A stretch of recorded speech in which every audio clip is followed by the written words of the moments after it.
السلام عليك يا رسول الله السلام علیکم ورحمۃ اللہ وبرکاتہ۔ ناظرین، ایک مرتبہ پھر ہم آپ کی خدمت میں حاضر ہوئے ہیں علم دین کے یہ ویڈیو کو لے کر۔ گزشتہ ہم نے پہلا حصہ بنا چکے ہیں کہ نبی کریم صلی اللہ علیہ وسلم نے جو ہمیں آداب سکھائے ہیں اس پر ہم نے پچھلا ویڈیو آپ کی خدمت میں پیش کیا۔ آئیں اس کا دوسرا حصہ بھی آپ کے خدمت میں پیش کرتے ہیں۔ گزشتہ پچھلے ویڈیو میں ہم نے بات کی تھی ہڈی، لوہے، شیشے وغیرہ کے ٹکڑے راستے میں نہ پھینکے جس سے تکلیف ہوتی ہے، یہ نمبر 5 پہ تھا۔ آئیے اب نمبر 6 کے بارے میں۔ کھانا کھاتے وقت ایسی چیزوں کا نام نہ لیا کرو جس کے سننے کے بعد کھانے والے لوگوں کو گن پیدا ہو۔ یعنی جب ہم کھانے بیٹھتے ہیں تو مذاق مستی میں ہی صحیح، لیکن ایسی کوئی بھی چیز کا نام ہمیں نہیں لینا چاہیے جس سے کھانا کھاتے وقت کھانے والوں کو گن پیدا ہو۔ 7ویں نمبر پر ہم آتے ہیں، جب آدمی بیٹھے ہوئے ہوں تو جھاڑو وغیرہ نہ لگائی جائے کیونکہ اس سے ان کو تکلیف ہوتی ہے۔ ہم کئی مہمان بن کر گئے ہیں یا کوئی مہمان ہمارے یہاں آیا ہے اور وہ نیچے بیٹھا ہے یا صوفے پر بیٹھا ہے، ہم جھاڑو لگائیں گے تو اسے تکلیف ہوتی ہے، اور ایسی چیزیں نہیں کرنی چاہیے، یہ آداب کے خلاف ہے۔ آئیے اب 8ویں نمبر کی بات کرتے ہیں۔ تمہاری کوئی دعوت کرے تو جتنے آدمیوں کو تمہارے ساتھ اس نے بلایا ہے خبردار اس سے زیادہ آدمیوں کو لے کر اس کے گھر نہ جاؤ، شاید کھانا کم پڑ جائے تو میزبان کو بھی شرمندگی ہوگی اور تکلیف ہوگی، اور مہمان بھی بھوکے رہ جائیں گے۔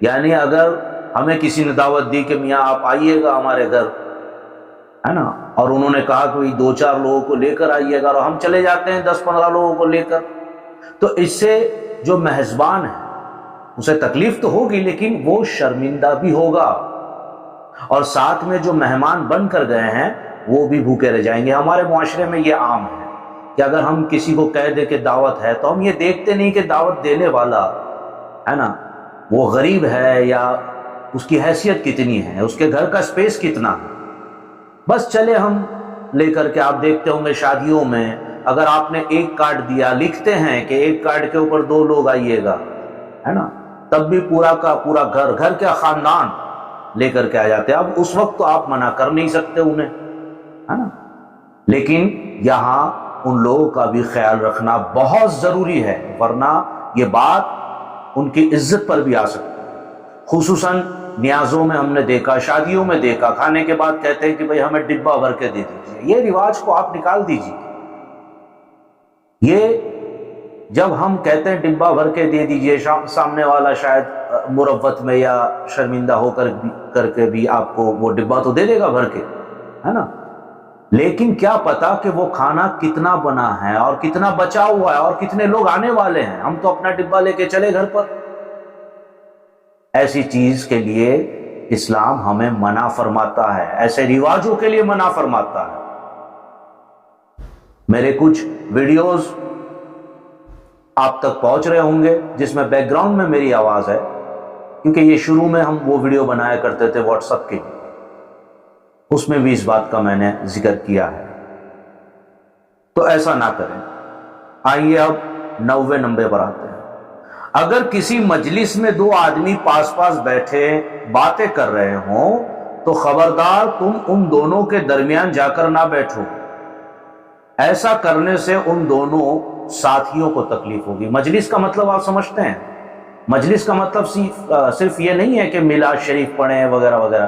مجلس کا مطلب یہ ہوتا ہے کہ جیسے ایک جگہ ہم بیٹھے ہیں، ہے نا، تو وہاں کچھ لوگ اور بھی بیٹھے ہیں، اسے مجلس کہتے ہیں، اور ہم اکثر کیا کرتے ہیں کہ 2 لوگ باتیں کرتے ہیں، ہم بیچ میں جا کر کے بیٹھ جاتے ہیں۔ ایسے میں اب وہ 2 لوگ کہنے سے تو رہے لیکن شرمندہ بھی ہو جاتے ہیں اور انہیں تکلیف بھی ہوتی ہے۔ یہ آداب کے خلاف ہے، اس بات کو ذہن میں رکھیے گا، یہ آداب کے خلاف ہے۔ نمبر 10ویں پر آتے ہیں۔ عورتوں کو لازم ہے کہ اپنے شوہر کے سامنے کسی دوسرے مرد کی خوبصورتی یا اس کی کسی خوبی کا ذکر نہ کریں، کیونکہ بعض شوہروں کے اس سے تکلیف ہوا کرتی ہے، بعض شوہروں کو اس سے تکلیف ہوا کرتی ہے، اسی طرح مرد کے لیے بھی ضروری ہے، یہ غور سے سن لیجئے گا، مرد کے لیے بھی ضروری ہے کہ وہ اپنی بیوی کے سامنے کسی دوسری عورت کے حسن و جمال یا اس کی چال ڈھال کا تذکرہ اور تعریف نہ کریں، کیونکہ بیوی کو اس سے تکلیف پہنچ سکتی ہے۔ یعنی بیوی کو چاہیے کہ کسی مرد کی خوبصورتی یا کسی بھی خوبی کا تذکرہ اپنے شوہر کے سامنے نہ کرے، اور شوہر کو بھی چاہیے کہ کسی عورت کا خوبصورتی کا یا اس کی خوبی کا تذکرہ اپنی بیوی کے سامنے نہ کریں، کیونکہ نظام الہی ہے، ہمیں اسی طریقے سے بنایا گیا ہے کہ ہم کسی اور کا، اپنی بیوی کے منہ سے کسی اور مرد کی خوبیاں یا تعریف سنتے ہیں تو ہمیں تکلیف ہوتی ہے، اسی طرح ہماری بیوی کو بھی تکلیف ہوتی ہے، اور یہیں سے ذہن بنتا ہے ایک دوسرے کے لیے، اور یہیں سے دھیرے دھیرے کر کے آگے جھگڑے ہونا شروع ہوتا ہے، شک اور وہم کرنا شروع، تو اس بات کو لازمی سمجھیے۔ 11ویں نمبر پہ، کسی دوسرے کا خط کو کبھی بھی ہرگز نہ پڑھیں۔ ممکن ہے کہ خط میں کوئی ایسی راز کی بات ہو جسے وہ ہر شخص سے چھپانا چاہتا ہو، تو ظاہر ہے کہ تم خط پڑھ لو گے تو اس کو تکلیف ہوگی۔ اب خیر آج کل تو خط و خطابت کا زمانہ نہیں رہا، تو ہم یہاں پر آپ کو سمجھانے کی غرض سے اس طرح کہیں گے کہ واٹس ایپ وغیرہ وغیرہ۔ ہمارا حال تو یہ ہے کہ اگر ہمارے بازو میں کوئی موبائل میں واٹس ایپ کر رہا ہوتا ہے، ہم اس سے زیادہ قریب ہو جاتے ہیں اس کی موبائل کے، یہ جاننے کے لیے وہ کسی کیا کہہ رہا ہے اور کیا باتیں کر رہا ہے، ٹھیک ہے، یہ بھی آداب کے خلاف ہے۔ آئیے 11ویں نمبر پر، معاف کیجئے گا 12ویں نمبر، کسی سے اس طرح کی ہنسی مذاق نہ کرو جس سے اس کو تکلیف پہنچے، اسی طرح کسی کو ایسا نام یا القاب یعنی لقب سے نہ پکارو جس سے اس کو تکلیف پہنچتی ہو، قرآن مجید میں اس کی سختی سے منع آئی ہے۔ آپ سمجھ رہے ہیں اس بات کو؟ کسی کا مذاق نہ ہوا۔ دیکھیں ہم مذاق تو کرتے ہیں لیکن ہمیں اس بات کا علم نہیں ہوتا کہ مذاق کرنا اور مذاق اڑانے میں کیا فرق ہے۔ جب دو دوست آپس میں ملتے ہیں تو ایک حد تک مذاق چلتی ہے، ٹھیک ہے نا، اب کوئی تیسرا آ گیا، اس کے سامنے ہم نے اس کی مذاق کی تو یہ مذاق کرنا نہیں ہوا بلکہ مذاق اڑانا ہوا۔ اسی طرح کسی کا بہترین نام ہے نا، اس نام کو جو ہے ہم بگاڑ دیتے ہیں اور بگاڑ کر کے پکارتے ہیں، یا کسی کو کوئی لقب دے دیتے ہیں، ہے نا، ایسا ویسا جس سے اس کو تکلیف پہنچتی ہے۔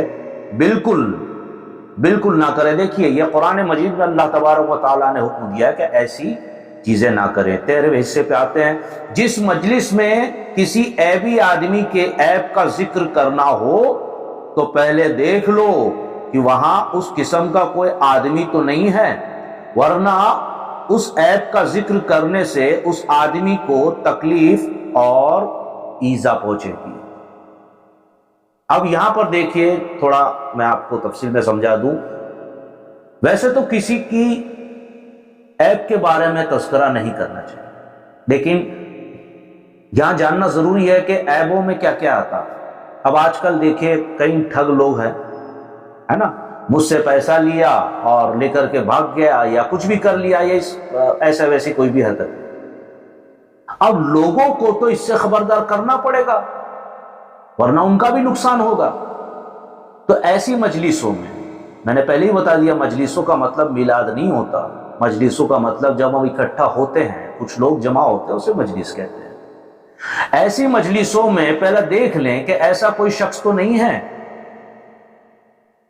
کہ جس کے بارے میں ہم یہ بات کر رہے ہوں، ہے نا، یا وہ بات جو ہم کر رہے ہیں وہ شخص بھی وہ کر رہا ہو۔ اگر ہمیں اس کا علم ہے تو ہمیں چاہیے کہ ایسی مجلسوں میں ایسی بات نہ کریں۔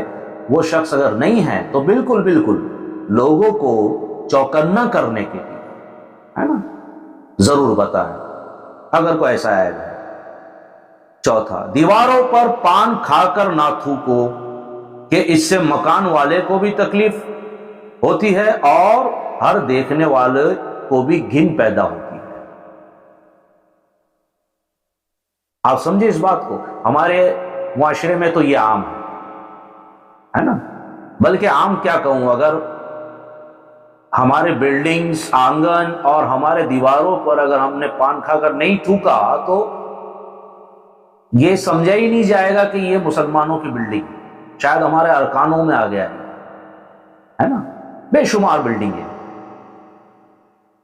صفائی آدھا ایمان ہے، میں نے گئے ویڈیو میں آپ کو اسی بارے میں بتایا تھا، صفائی آدھا ایمان ہے۔ ہم گھر میں کوئی کچرا کوڑا پھینکتے ہیں نہیں، پھر باہر کیوں؟ ہم گھر میں تھوکتے ہیں کہیں بھی نہیں، باہر کیوں؟ کیا نبی صلی اللہ علیہ وسلم نے ہمیں اس کے بارے میں آگاہ نہیں کیا، سبق نہیں دیا؟ یہ کیا کہہ رہا ہوں، یہ کتابوں میں، حدیثوں میں یہ بات درج ہے، یہ یوں ہی نہیں بتا رہا ہوں آپ کو۔ 1500 سال پہلے میرے آقا نبی کریم صلی اللہ علیہ وسلم ہمیں اس بارے میں حکم دے چکے ہیں، ہمیں سبق دے چکے ہیں۔ آئیں اب بات کرتے ہیں 15واں حصہ۔ دو آدمی کسی معاملے میں بات کر رہے ہوں اور تم سے پوچھتے گچھتے نہ ہو، مگر خواہ مخواہ تم ان کو کوئی رائے مشورہ دو، ایسا ہرگز نہیں کرنا چاہیے، یہ تکلیف دینے والی بات ہے۔ اب دو لوگ کھڑے ہوئے ہیں، ہم آپس میں دو لوگ بات کر رہے ہیں، ہم بھی کھڑے ہوئے ہیں وہاں پر، ہم سے پوچھ نہیں رہے، ہم سے کوئی مشورہ بھی نہیں لے رہا، بغیر پوچھے فری میں مشورہ مہیا کراتے ہیں۔ ہم ان دونوں کے بیچ میں گر جائیں گے، نہیں آپ نے یہ کہا یہ صحیح نہیں تھا، یہ کہا یہ غلط تھا، ہے نا؟ یا وہ دو کچھ اور بات کر رہے ہیں، ہنسی مذاق کی بات کر رہے ہیں، کچھ واقعات کہہ رہے ہیں، کچھ بھی جو بھی گفتگو کر رہے ہیں، ہم بیچ میں گر گئے۔ نہیں، ایسا نہ کرے، پہلے وہ جو بات کر رہے ہیں اس موضوع کو ختم ہونے دیں، اس کے بعد اپنی بات رکھیں، یہ ضرور کریں۔ اب آئیں، بہرحال خلاصہ یہ ہے کہ تم اس کوشش میں لگے رہو کہ تمہارے کسی قول و فعل یا طریقے سے کسی کو تکلیف نہ پہنچے اور نہ خود تم بلا وجہ ضرورت خواہ مخواہ کسی تکلیف میں پڑو۔ موضوع یہی تھا۔ یہاں ہمیں اس بات کو یاد بھی رکھنا ہے اور سمجھنا بھی ہے۔ ناظرین، یہ ہمارا اس موضوع پر آخری ویڈیو تھا۔ انشاءاللہ اگلا ویڈیو ہم کسی اور موضوع پر لائیں گے، واقعات پر، مسائل پر، حدیثوں پر، اللہ کے ولیوں پر، ہے نا؟ یہ یاد رکھیں۔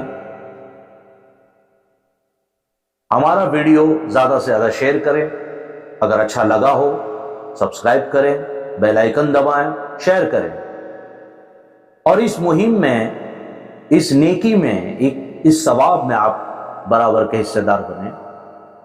السلام علیکم ورحمۃ اللہ وبرکاتہ۔